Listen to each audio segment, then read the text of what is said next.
तो आप सभी साथियों को नमस्कार। आज के सेशन में आप सभी का स्वागत है, अभिनंदन है। आशा करता हूं कि आप बेहतरीन होंगे, जबरदस्त होंगे और अपने व्यवसायिक कार्य निष्पादन के साथ साथ अपने जीवन के निर्माण के लिए अपने प्रमोशन एग्जाम और इंटरव्यू की तैयारी कर रहे होंगे। साथियों, आज हम एक साथी से चर्चा करेंगे जिनका नाम है ओम प्रकाश मीना जी। और ये ओम प्रकाश मीना जी जो हैं आपको आज मदद करेंगे, क्योंकि आज ही इनका इंटरव्यू हुआ और आज इंटरव्यू देकर अभी आए हैं। तो मैंने कहा कि जब उनका फ़ोन आया तो मैंने कहा कि स्क्रीन पर चर्चा कर लेते हैं। तो इसका लाभ हमारे साथियों को मिलेगा जो कल या आने वाले दिनों में प्रमोशन एग्जाम के इंटरव्यू में भाग ले रहे हैं। और इनसे एक अनुभव मिलेगा कि ये क्या क्या चीज़ है जो महसूस किए आज ही इंटरव्यू से घर पहुंचे हैं। तो इससे हमको लाभ मिलेगा, हम अपनी तैयारी को पुख्ता कर पाएंगे। तो ओम मीना जी, बहुत बहुत स्वागत है आपका आज के सेशन में। आज का दिन थैंक कैसा रहा आपका? Thank you sir. आज का सही रहा था दिन तो सर। ओके। तो सबसे पहले हमारे साथियों को बताइए, आज जो है आप इंटरव्यू के लिए गए थे तो कौन से स्केल के इंटरव्यू के लिए गए थे और कौन सा बैंक है आपका? बड़ौदा गुजरात ग्रामीण बैंक है सर। मैं तो स्केल 1 की इंटरव्यू के लिए गया था। अच्छा, ऑफिस असिस्टेंट से लेके स्किल वन के जो ऑफिसर के इंटरव्यू में गए थे। आपका रिटर्न एग्जाम भी अच्छा गया है ना आपका? हम लोग चर्चा भी किए थे। तो जी कैसा अनुभव रहा आज इंटरव्यू में गए? तो थोड़ा सा हमारे साथियों को बता दीजिए कि आप जब गए तो कैसा, कितने बजे का इंटरव्यू था, क्या था, इसके बारे में थोड़ा सा बताइए। सर, इंटरव्यू इंटरव्यू तो 12 बजे का टाइम दिया गया था और हमको फोन करके आरओ से सूचना मिली थी कि आप 11 बजे आ जाना। तो सर हम तो 11 बजे पहुंच गए थे वहाँ। पर बाकी बहुत हमारे 8 आरओ हैं यहाँ पे सर। तो और सभी आरओ का हो रहा था, तो फिर हमारी आरओ का नंबर लगभग 3 बज गए थे सर आने में। 2 बज गए थे तो मेरा नंबर आते आते 3 बज गए थे सर। ओके। तब सर मेरा कितने इंटरव्यू वहाँ नंबर में पे था आपका इंटरव्यू? कितने नंबर में था कैंडिडेट का आज के? 8 नंबर पे। 8 नंबर पे था। और शुरू जी। हुआ था कितने बजे? 12 बजे? 12 बजे नहीं हुआ सर, वो लेट हो गया था सर। एक एक एक बज गया था। अच्छा, 1 बज गए। और आपका जी। नंबर कितने बजे आया? 3 बजे? 3 बजे बीच में लंच हो गई थी सर। लंच ले ली हमने भी, इधर हमारी आरओ की तरफ से लंच था। ओके। और वो- उधर इंटरव्यूअर भी थे, वो भी लंच करने लग गए थे। ओके, बहुत बढ़िया। तो जी। अभी ये बताइए हमारे साथियों को कि जब आपका नंबर आया तो आपका थोड़ा एक कमेंट्री जैसा बता दीजिए कि आप कैसे एंटर किए, क्या बोले पहले। सर हमारा विषय पे था इंटरव्यू। जो सबसे पहले तो सर, वो जो लोग मेरे से पहले इंटरव्यू देने गए थे उनसे मैंने पूछा भाई क्या पूछ रहे हैं, ये पूछ रहे हैं। तो उनको ब्रांच से रिलेटेड, एडवांस से रिलेटेड और डिपॉजिट से रिलेटेड ऐसा कुछ पूछ रहे थे सर। लेकिन जब मेरा इंटरव्यू लगा तो मेरे को ऐसा कुछ नहीं पूछा था उन्होंने सर। जैसे कि मेरा वीसी पे था, एक लैपटॉप रखा था आगे, वीडियो उनका हमको दिख रहा था। 4 लोग थे। उनका पैनल था, एक चेयरमैन सर थे हमारे। वो तो हम भी कुर्सी पे बैठ गए वहाँ। परमिशन उन्होंने कह दिया बैठिए, फिर मैंने थैंक यू बोल के मैं बैठ गया। वैसे सर नो कॉक का तो सिस्टम था नहीं, क्योंकि फिजिकली था नहीं, तो वो तो ऐसे था वर्चुअली, तो इसलिए नो कॉक का तो कोई सिस्टम था नहीं। डायरेक्ट गए वहाँ, खड़े हो गए, उन्होंने बोला बैठिए, हम बैठ गए सर। थैंक यू बोल के फिर उन्होंने सर सबसे पहले तो नमस्कार मेरे किए? को। नमस्कार किए उनको?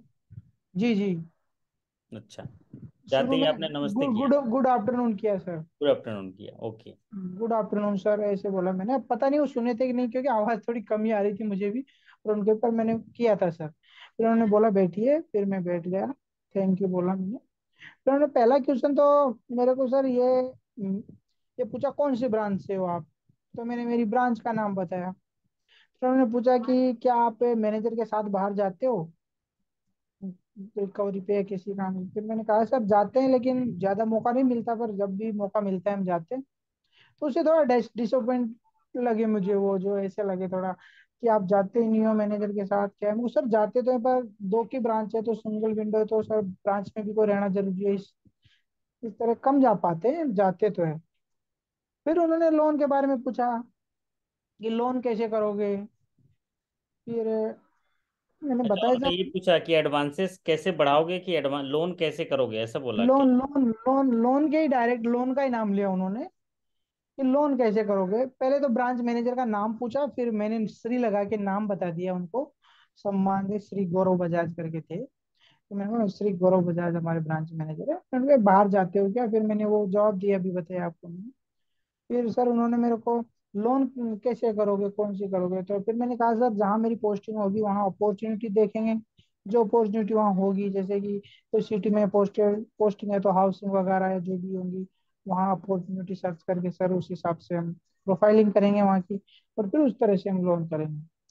फिर उन्होंने सर मेरा जेआईबी था, तो मेरे जेआईबी के बारे में पूछा, जेआईबी कब किया आपने? मैंने कहा सर 2022 में ही किया था मैंने। फिर उन्होंने मैं पूछा कि जेआईबी में कौन कौन से सब्जेक्ट थे? तो सर सब्जेक्ट पता नहीं, प्रेशर में मेरे को याद नहीं आए, दो याद आए, तीन सब्जेक्ट थे, एक मतलब याद था पर वो मतलब स्लिप हो रहा था। तो मैंने कहा सर सॉरी, मेरे को दो याद आ रहे हैं अभी। फिर उन्होंने मेरे को सर सिबिल के बारे में पूछा, सिबिल क्या होता है, क्या महत्व है इसका, और अपनी ब्रांच बैंक का कितना क्या क्राइटेरिया है, मिनिमम कितना होना चाहिए। मेरे को याद था सर, मैंने सर्कुलर पढ़ रखे थे, 675 हमारे मिनिमम होना चाहिए, और अगर उससे कम है तो फिर हमको हायर अथॉरिटी से परमिशन लेनी पड़ती है, आरएम सर वगैरह से। तो मैंने बता दिया। फिर उन्होंने फोर और सिबिल के बारे में पूछा, क्या सिर्फ ये स्कोर ही बताता है सिबिल, और भी कोई काम है? फिर मैंने बताया सर इसका पूरा, ये कस्टमर की पूरी क्रेडिट हिस्ट्री बताता है, कहाँ से लोन ली है, कहाँ कोई एनपीए तो नहीं है, कहीं डिफॉल्ट तो नहीं है, सब कुछ बताता है सर, और भी काफी जानकारी मिलती है। और फिर सर उन्होंने मेरे को क्या पूछा था, इससे एनपीए से रिलेटेड पूछ लिया, प्रोविजनिंग कैसे कहते थे। तो सर मैंने पढ़ लिया था जीआईबी में, तो मेरे को पूरे याद थे, और यहाँ भी आपने पढ़ाया था सर, तो इसलिए वो प्रोविजनिंग का मैंने बता दिया। फिर उसके अलावा उन्होंने क्या पूछा था सर, जेबी ये सीएबी के बारे में कुछ पूछा आपसे? जीआईबी से पूछा ना सर, सब्जेक्ट क्या क्या थे, सब्जेक्ट हम्म। पूछ लिया, कब किया था, हम्म। ये सब पूछ लिया सर। अच्छा, उन्होंने पूछा जेबी किए हो, तो आपने क्या बताया? जेबी किया हूँ बताया। हाँ, नहीं नहीं सर, वो हमारी क्या है कि उसमें लिखा आता है, जैसे हमारी सीनियरिटी लिस्ट है ना सर, उसमें लिखा हुआ है हर कैंडिडेट के सामने उसकी हायर क्वालिफिकेशन है वो। तो मेरी higher qualification post graduation with English थी, प्लस जेआईबी थी, तो वो सब पूरा लिखा होता है सर, उनके पास पूरा डेटा होता है। उन्होंने डायरेक्ट ऐसा पूछा कि कब किया था आपने जीआईबी, उनको ये पता नहीं होता कि कब किया था, इसलिए उसमें लिखा होता है सिर्फ।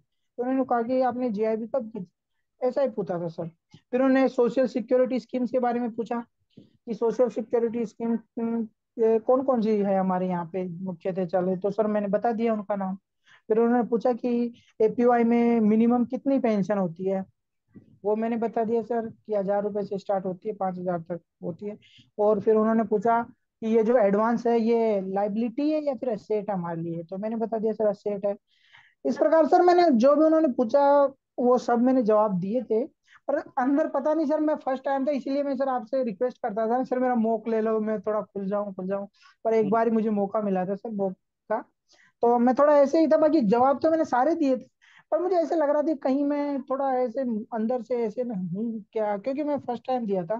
बाकी जवाब मैंने दिए थे। इसके अलावा फिर सर मेरी थोड़ी लॉस ऑफ पे थी, तो उन्होंने मेरे को लॉस ऑफ पे के बारे में पूछ लिया कि आपकी इतनी लॉस ऑफ पे क्या है। तो सर मेरी फैमिली प्रॉब्लम थी, तो मैंने उनको बताया सर ये ऐसे थे, तो चलो ये ऐसे थी, तो फिर आपकी सिक लीव भी बहुत है, तो आप कैसे मैनेज करोगे फिर अभी मैनेजर बनने के बाद ये सब चीजें, अब तो बहुत छुट्टियां लेते हैं, ये वो अच्छा, ऐसे उन्होंने पूछा। आपका लॉस ऑफ पे था क्या?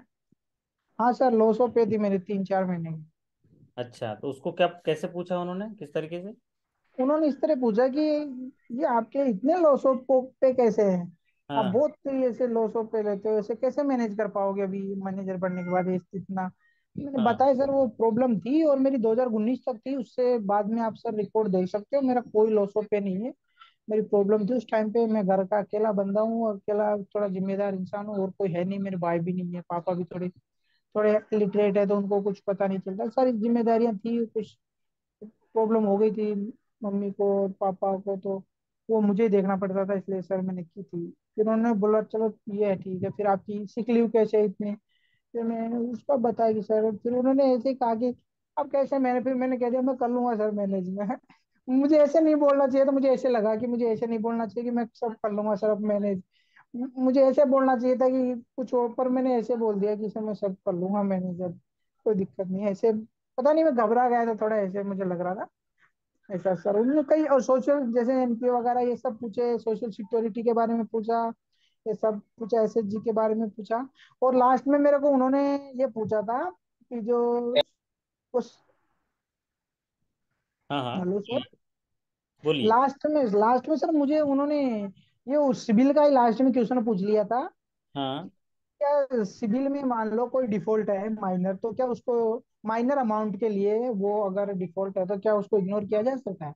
तो मैंने पढ़ रखा था सर इस सर्कुलर में हमारे, तो मैंने कहा सर 10,000 तक का जो क्रेडिट कार्ड का वो है उसका डिफॉल्ट, तो उसको इग्नोर किया जा सकता है। फिर उन्होंने कहा अच्छा तो आप एक लोन दोगे तो उसको इग्नोर कर दोगे मुझको? हाँ सर उसको इग्नोर किया जा सकता है। तो उन्होंने पूछा क्या आप खुद इग्नोर कर दोगे या फिर आरओ से परमिशन लोगे? फिर मेरे को याद तो था पर कुछ नहीं था, ऐसे कंफर्म नहीं था, इसलिए मैंने कहा सर सॉरी मैं इसको कंफर्म नहीं कर पा रहा हूँ कि या परमिशन लेनी पड़ेगी या खुद भी ब्रांच मैनेजर कर सकता है। फिर उन्होंने कहा ठीक है, all the best Om Prakash ji, आप जा सकते हैं, आपका ये इंटरव्यू होगा। आपको शाखा के बारे में कुछ पूछा क्या, शाखा में शाखा के बारे में मेरे को नहीं पूछा सर, वो मेरे से पहले कैंडिडेट थे उनको सबको पूछा था, मेरे को तो इनसे ज्यादा ये सोशल सिक्योरिटी और एडवांस से रिलेटेड, सिविल से रिलेटेड, लोन से रिलेटेड यही ज्यादा क्वेश्चन किए सर। उससे पहले वो इससे रिलेटेड ही कर रहे थे सर, ब्रांच से ओनली ज्यादा डिपॉजिट क्या एरिया है, क्या वहाँ पे अपॉर्चुनिटी है, कौन सी फसल होती है, ये सब पूछ रहे थे, पर मेरे को ऐसा नहीं पूछा सर उन्होंने। आपके शाखा प्रबंधक का नाम वगैरह पूछा? हाँ पूछा था सर, शाखा प्रबंधक का नाम पूछा था बस। ओके। और कितने स्टाफ काम करते हैं ये ये स्टाफ? ऐसा कुछ नहीं, सिर्फ नाम पूछा था मेरे को। इसके हाँ। अलावा ये पूछा था कि भाई आप ब्रांच मैनेजर के साथ बाहर जाते हो क्या, और इसके अलावा मुझे ब्रांच के बारे में कुछ भी नहीं पूछा सर। अच्छा। ये और जी। एग्रीकल्चर फाइनेंस, किसान क्रेडिट कार्ड या हाउसिंग लोन के बारे में कुछ पूछा? नहीं सर हाउसिंग लोन के बारे में ऐसे तो नहीं पूछा, पर उन्होंने ऐसे इनडायरेक्टली पूछा कि आपको कहीं भी पोस्टिंग सिटी में दे दी गई, अहमदाबाद सिटी में दे दी गई मान लो, तो फिर वहां पे कहाँ ये यहाँ तो आप ग्रामीण बैंक हो। मैंने कहा सर वहां तो जो अपॉर्चुनिटी होगी हाउसिंग वगैरह की, जो हम प्रोफाइलिंग करेंगे सर, वहाँ की जो भी अपॉर्चुनिटी होगी वो हम करें। फिर उन्होंने ये भी पूछा कि प्रोफाइलिंग की कोई साइट है, कहाँ से करोगे, आप बोल रहे थे प्रोफाइलिंग करें हम्म। निकालेंगे, मगर निकालेंगे उन्होंने ऐसे सुन लिया कि मैंने ऐसे बोला कि प्रोफाइलिंग निकालेंगे, तो कहाँ से निकालोगे, कौन सी जगह है? तो हम्म। मैंने कहा सर मैंने ऐसे नहीं कहा कि निकालेंगे सर, मैं ये कह रहा हूँ कि प्रोफाइलिंग करेंगे, मतलब वहां जाके आसपास संपर्क करके फिजिकली ये। सर सॉरी मैं आपको पूछना चाहूंगा सर, ऐसी कोई साइट है क्या प्रोफाइलिंग करने के लिए वहाँ नहीं की? नहीं नहीं, प्रोफाइलिंग की साइट नहीं होती। कुछ हम्म, चीज़ें मिल जाती हैं, जैसे एसएलबीसी की किताब से हम्म, डिस्ट्रिक्ट के बारे में, क्या क्या वहाँ संभावनाएं हैं आय की, क्या क्या प्रोग्राम चला रहे हैं गवर्नमेंट के बारे में, वो चीज़ें मिलती हैं। एक एसएलबीसी की किताब आती है जो आपके अग्रणी जिला प्रबंधक से भी आती होंगी आपको। उसमें आपको हम्म, एरिया के बारे में, उसका कितने गांव हैं, जनसंख्या कितनी है, क्या एनुअल क्रेडिट प्लान है, सरकार की कौन कौन सी साल भर में हम लोग एनुअल क्रेडिट प्लान के लिए स्कीम योजनाएं चला रहे हैं, इसके बारे में डिटेल मिलेगा। लेकिन बाकी चीज़ें तो आपको जगह जगह से लेनी है। एरिया प्रोफाइलिंग एक स्मार्ट सर्वे है, ताकि हम्म, बैंकिंग बिजनेस को अनबैंक्ड एरिया तक पहुंचाने के लिए या अनटैप्ड एरिया को टैप करने के लिए है। आपकी पदस्थापना हुई, आप एरिया प्रोफाइलिंग क्यों करोगे? आपके सर्विस एरिया में जो भी गांव हैं, जो भी लोग रहते हैं, उनको बैंक से जोड़ना, इसीलिए हम पता करते हैं। और बैंक से क्यों जोड़ रहे हैं? जिनके पास ज्यादा पैसा है वो हमारे पास आ जाए, जिनको पैसे की जरूरत है हम उनको पैसा दे दें, यही तो है ना बैंकिंग। ओम प्रकाश जी, समझ में आ रहा है जी। बात? हमारा काम क्या है, हम जा रहे हैं, हमारी पोस्टिंग हो गई, आपको पोस्टिंग हो गई, आप कौन सी जगह में अभी पोस्टेड है? अभी मैं ऊंझा में हूँ सर, ऊंझा पड़ता है राजस्थान के पास, और मेहसाणा अहमदाबाद के पास में पड़ता है सर ठीक ये। है, महसाना। तो वहां पर सर्विस एरिया कितने में कितने विलेज होंगे? विलेज तो ऊंझा में है, हमारी हमारी ब्रांच के सर्विस एरिया एरिया में हम्म। वो हमारे 6-7 विलेज है सर। 6-7 विलेज हैं, तो आपका एरिया प्रोफाइलिंग कैसे होगा? 7 विलेज, एक विलेज की जनसंख्या कितनी है, उसमें हम्म, आय के संसाधन क्या हैं, उस जनसंख्या में से उस गांव में कितने लोग नौकरी पेशा वाले हैं, कितने लोग उद्योग धंधा वाले हैं, कितने लोग कृषि कार्य वाले हैं, ये सब आंकड़े इकट्ठा करना एरिया प्रोफाइलिंग है। फिर उनमें से कितने लोग बैंकिंग करते हैं हमारे साथ, कितने लोग दूसरी जगह बैंकिंग करते हैं, कितने ऐसे किसान हैं जो 10-10 लाख का धान बेचते हैं लेकिन अभी बैंकों से लोन नहीं लिए हैं। तो आप सोचो, जो किसान 10 लाख रुपए का धान बेच रहा है या अपनी फसल बेच रहा है, और अगर वो आपका लोन नहीं लिया है, तो आपने क्या करना है, उनके साथ मीटिंग करनी है। उनके साथ मीटिंग करके आप उनको जो है तैयार करिए और उनको अपने किसान क्रेडिट कार्ड दीजिए या उनकी ज़रूरत पूछिए और उनको लोन दीजिए। तो यही एरिया प्रोफाइलिंग है। हमारा मुख्य मकसद यही है कि जिस जगह मेरी पोस्टिंग हो उस जगह सर्विस एरिया में जो लोग बैंकिंग नहीं करते हैं उनको बैंकिंग में लाना है, और जो लोग बैंकिंग जो है करना चाहते हैं उनको इंक्लूड करना है, और नहीं भी है तो उनको सिखाना है। तो जब बैंकिंग में जोड़ेंगे तो जिनके पास पैसा है हमारे पास आ जाएगा, और जो ज़रूरत है हम मंद हैं उसी पैसे को हम ज़रूरतमंद को दे देंगे, यही बैंकिंग है। तो उसके लिए एरिया प्रोफाइलिंग की जाती है। प्लस जितने भी विलेज एरिया हैं वहाँ पर आपको एक मुखबिर होना चाहिए, खबरी, ताकि वो इन्फॉर्मेशन आपको देते रहे। एक गांव में अगर एक इन्फॉर्मर होगा तो बबलू यादव जी को बता देगा कि सर बबलू साहब आइए आइए आइए। बोले क्या हो गया, यहाँ पर ये ओम प्रकाश मीना जी की शादी हो रही है। बोले अरे शादी हो रही तो मैं क्या करूँगा। बोले नहीं नहीं नहीं, आइए आइए सर शादी हो रही है, उनको 50 लाख का तिलक मिल रहा है थाली में एकदम, तो अपना डिपॉजिट दिख रहा है कि जाओ भाई 50 लाख डिपॉजिट ले आओ। ठीक है। फिर शादी हो रहा है तो एक दुल्हन आएगी, तो दुल्हन का भी खाता खोल दो, जॉइंट अकाउंट है ना, उनका भी मार्केटिंग कर लो कि सर अब आ गए हैं ना तो अब बचत करो मैडम के नाम से। ठीक, तो ये स्ट्रेटजी होती है, और इसी के लिए हम लोग इन्फॉर्मर रखते हैं। अच्छा, और आपको केसीसी के बारे में कुछ पूछा गया था? मुझे नहीं पूछा सर केसीसी के बारे हाउसिंग लोन के बारे में में। नहीं सर, ऐसे पर्सनल स्पेशली नहीं पूछा। नहीं पूछा था। तो ओवरऑल कितने मिनट का आपका इंटरव्यू रहा? सर मेरा 8 से 10 मिनट का रहा था। 8 से 10 मिनट। उस 8 से 10 मिनट में आपको कितने मिनट बोलने का मौका लगा होगा? उसमें सर मेरे को 8 से 10 मिनट, 5 5 6 मिनट। 5-6 मिनट है ना? हम्म। ओके। मतलब जो 10 मिनट में उन लोगों ने भी, ज़्यादातर वैसे उन लोग बोलते हैं, कम बोलने का मौका आपको मिलता है। तो ओवरऑल आप इसको रैंकिंग में देखेंगे तो आपका इंटरव्यू बहुत अच्छा गया, अच्छा गया कि खराब गया, इनमें से क्या रैंकिंग में मानेंगे आप अपने हिसाब से? मेरे हिसाब से अच्छा मानूंगा सर मैं, बहुत अच्छा तो मुझे नहीं लगा। बहुत अच्छा नहीं, अच्छा मानेंगे।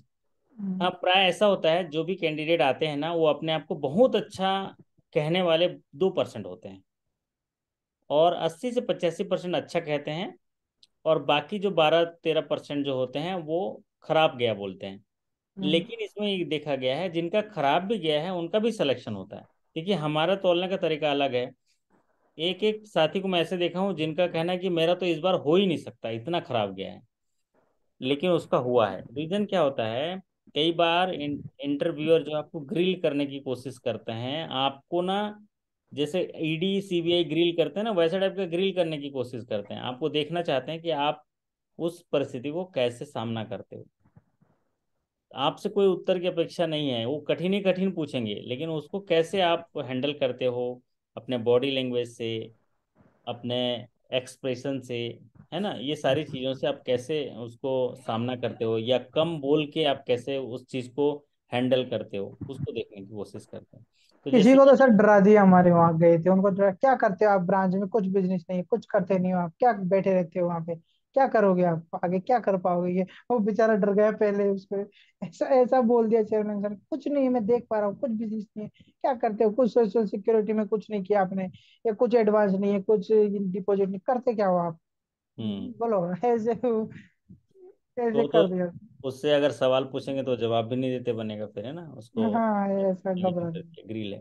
तो इसी चीज के लिए हम प्रैक्टिस करते हैं, हम एक रोल प्ले करते हैं कि भाई कैसे भी परिस्थिति हो मैं अपने आप को कॉन्फिडेंट दिखाऊंगा, मैं उस सवालों का सामना करूंगा, मेरे अंदर धैर्य भी होगा, मेरे अंदर साहस भी होगा, सामना करने, उस चुनौती को सामना करने का साहस भी होगा। तो हमको उस समय ऐसा दिखाना है कि भाई कैसे भी मेरा विषम परिस्थिति हो, मैं अगर ब्रांच मैनेजर मुझे बना दिए तो मैं सामने एकदम खड़ा रहूंगा और चीज़ों को सामना करूंगा। तो ठीक है ओम प्रकाश मीना जी, आपने काफ़ी हमारे साथियों की मदद की। कोई साथी इनसे सवाल पूछना चाहता है तो पूछ लीजिए, नहीं तो फिर हम सेशन है, सलोनी जी आ गई। सलोनी जी कैसे हैं आप? एकदम वाह, आप तो आ गई, जुड़ गई, नमस्ते, जी स्वागत है आपका। जी sir, thank you so much. नमस्कार सभी को भी नमस्कार। मैं बिल्कुल बढ़िया हूँ। वाह, ये हुई ना बात, सलोनी आ गई तो आपको एक ना कोई हुनर अभी सिखा के जाएगी, और अभी सेशन साझा करेगी। तो अभी कौन सा सेशन लाएगी ये सरप्राइज है, वो अनाउंस हो जाएगा। तो अभी कोई साथी सवाल पूछना चाहेंगे, हमारे होनहार साथी ओम प्रकाश मीना जी? ओम प्रकाश जी आप तो बढ़िया अच्छा दिख रहे हैं, आपका ग्रूम दिख रहा है, बाल वाल अच्छे कटे हुए हैं, और आपने सेविंग वगैरह करके रखी है पूरा नीट एंड क्लीन। तो अभी थोड़ा सर मैं बीएड रखता हूँ, लेकिन मैं इसी के लिए मैंने करवाई थी सर, नहीं, क्लीन। अच्छे लग रहे हो, ये थोड़ा अच्छा था। ये आपको हमारे फौजी प्रदीप जी पूछ रहे हैं कौन से स्केल के लिए हैं, तो मैं बता दूं, ये पहले ही बता दिए थे, ये ऑफिस असिस्टेंट से स्केल 1 ऑफिसर के लिए किए है ना। तो जी ओम प्रकाश मीना जी, हमारे सलोनी मैडम को नमस्ते कर दीजिए और उनका स्वागत कर दीजिए। वो सेशन आगे कंटिन्यू करेंगी, फिर हम लोग विदा चाहेंगे।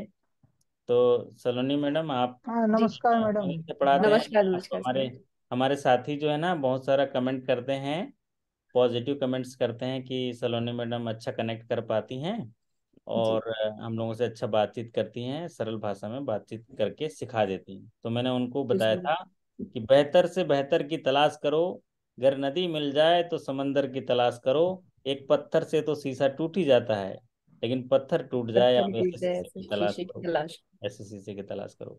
तो हाँ हमारे सर। आज सलोनी मैडम यहाँ पर हैं, वो ऐसे शीशे की तलाश करके आपको देगी, रात को मेहनत करती है कि आप पत्थर तोड़ने में माहिर हो जाओ। तो चलिए मैं आपको ये सेशन देता हूँ, आप स्क्रीन साझा कर लीजिए जी और सर। हमारे साथियों के साथ इंटरेक्शन कर लीजिए। जी सर, और thank you so much sir. साथियों से भी रिक्वेस्ट करूंगा कि थोड़ा बातचीत करके सेशन को अच्छा बना दीजिए। Okay Om Prakash Meena ji, thank you so much. Thank you so much sir ji, thank you so much. Thank you sir, thank you. बहुत आभार। Hello everyone, good evening.